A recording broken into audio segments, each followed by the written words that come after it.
আমার আম্মা কয়েকবার চেষ্টা করলেন বড় কাঠের গায়ে আগুন লাগানো, আমি দেখলাম বড় কাঠের গায়ে আগুন লাগে না।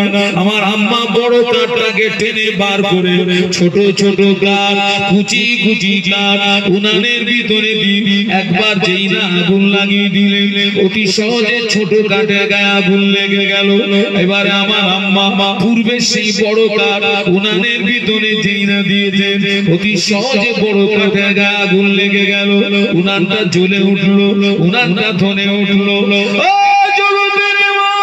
ওই দৃশ্যটা দেখে কোরআন শরীফের আয়াত শরীফের কথা মনে পড়ে গেল।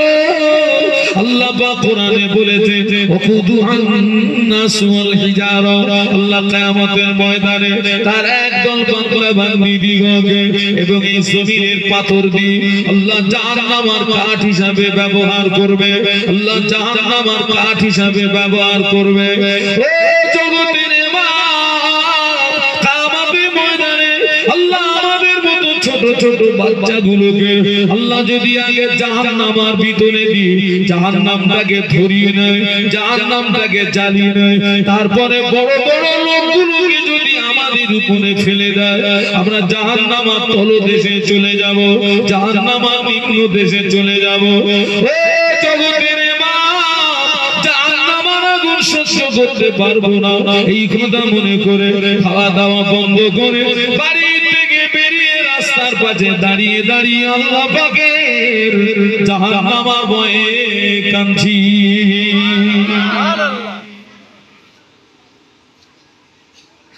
বয়স কত? 9 থেকে 10। মায়ের রান্না করার পদ্ধতি দিকে আখিরাতের কথা মনে পড়ে গেছে, জাহান্নামের কথা মনে পড়ে গেছে। আল্লাহ পাক কোরআনে বলেছেন ওকুদুহান নাস ওয়াল হিজারা, আল্লাহ কিয়ামতের ময়দানে তার একজন বান্দাকে এবং এই আপনার জমিনের পাথর দিয়ে আল্লাহ জাহান্নামের কাঠ হিসেবে ব্যবহার করবে। আমাদের বয়স কত?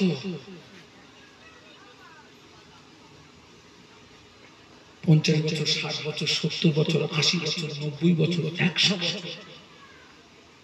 অনেক কিছু দেখেছি, অনেক কিছু দেখেছি।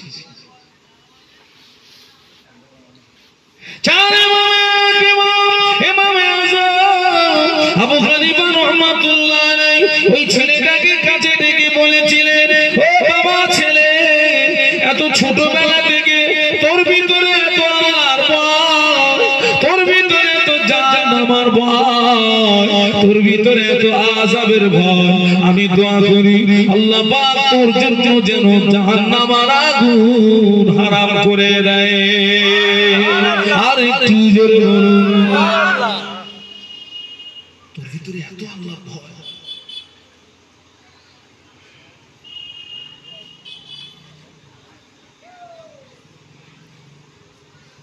আমাদেরকে ভালো হতে হবে, আমাদেরকে পরিবর্তন হতে হবে।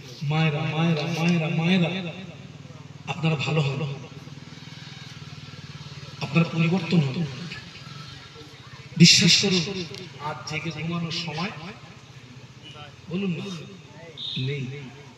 যে লোকটা প্রকৃতপক্ষে ঘুমিয়ে ওকে একবারের জায়গায় 3 বার ডাকলে একবার আওয়াজ দেবে তো নাকি?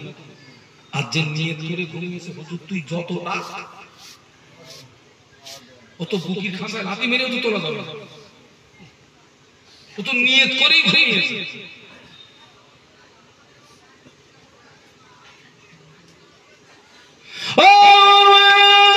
আল্লাহ নবী মদিনা মসজিদ নববী শরীফে আল্লাহ নবী জোরে নামাজ আদায় করলেন। আল্লাহ নবী জোরে নামাজ আদায় করে আম্মা জান আয়েশা সিদ্দিকা রাদিয়াল্লাহু তাআলা আনহার হুজুরাতে এসে আল্লাহ নবী দেখে ঘরের দরওয়াজা বন্ধ করা। আল্লাহ নবী একবার সালাম দিলেন, ভিতর থেকে সালামের উত্তর পেলেন না। আল্লাহ নবী দ্বিতীয়বার সালাম দিলেন, ভিতর থেকে সালামের উত্তর পেলেন না। আল্লাহ নবী তৃতীয়বার সালাম দিলেন, ভিতর থেকে সালামের উত্তর পেলেন না।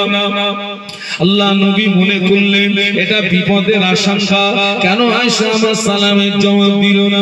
আল্লাহ নবী ঘরের দরওয়াজা আঘাত করলেন, ঘরের দরওয়াজা খুলে গেল। আল্লাহ নবী ঘরের ভিতরে গিয়ে দেখে আমাদের আম্মা জান আয়েশা সিদ্দিকা রাদিয়াল্লাহু তাআলা আনহা ঘরের একটা কোণে নামাজের বাড়িতে সিজদায় পড়ে কচি বাচ্চার মতো রোনাজারি করে, কচি বাচ্চার মতো কান্নাকাটি করে। আল্লাহ নবী চুপটি মেরে দাঁড়িয়ে রইলেন। আল্লাহ নবী কোনো আওয়াজ দেন না, আল্লাহ নবী কোনো কথা বলেন না। আম্মা জান আয়েশা সিদ্দিকা রাদিয়াল্লাহু তাআলা আনহা সিজদায় পড়ে রোনাজারি করে। কিছু সময় পরে আম্মা জান সিজদা থেকে মাথা তুললেন। আল্লাহ নবী বলে বিবি আয়েশা এই দুপুরের সময় ঘরের দরওয়াজা জানালা বন্ধ করে নামাজের বাড়িতে সিজদায় পড়ে কাঁদছো কেন? কি হয়েছে তোমার? কিসের জন্য তুমি কাঁদো? আমি আয়েশা আপনার জন্য রান্না করছিলাম, আমি আয়েশা আপনার জন্য রান্না করছিলাম। হঠাৎ রান্না করতে করতে উনানের ভিতর থেকে এক টুকরা আগুন আমি আয়েশা হাতের উপরে পড়ে গেল। জ্বালা যন্ত্রণা সহ্য করতে পারি না। ওই সময় জাহান্নামের কথা মনে পড়ে গেল। পৃথিবীর আগুনের চেয়ে জাহান্নামের আগুনের ক্ষমতা আরো 70 গুণে বেশি হবে। পৃথিবীর আগুনের চেয়ে জাহান্নামের আগুনের তাপ আরো 70 গুণে বেশি হবে। আল্লাহ পাক কোনো কারণবশত আমি আয়েশাকে যদি জাহান্নামে বানিয়ে দেয়, আমি আয়েশা জাহান্নামের আগুন সহ্য করতে পারবো না। এই কথা মনে করে আমি আয়েশা রান্না বান্না বন্ধ করে নামাজের বাড়িতে সিজদায় পড়ে আল্লাহ পাকের জাহান্নাম ভয়ে কাঁদছি।